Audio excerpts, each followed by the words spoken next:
Alright, this is a very quick video on how to set up n8n on AWS for enterprises. This is specifically for enterprises. So as you see, n8n is up and running. This is my website. I created a subdomain n8n.this. This is where it is hosted. It's up and running. Let's see. This is the page that we saw. It's secure and HTTPS. So how did we achieve this? First, we are going to generate a certificate. Certificate is required for SSL, because of which our website is going to be HTTPS. It's required for a lot of webhooks and a lot of applications. Second step is we are going to create a database.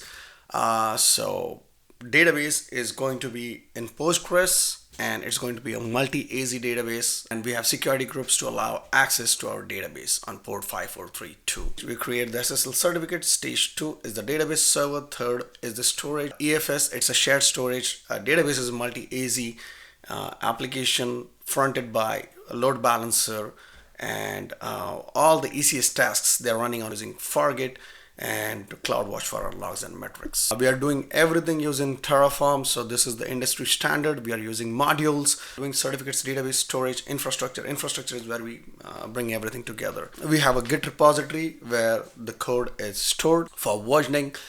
This is our first build. I had some failures, but I fixed it. So this is our pipeline for creating the certificate.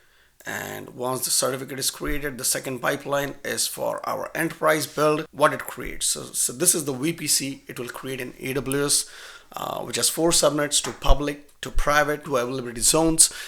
We have route tables for public and private. We are not using the default route table.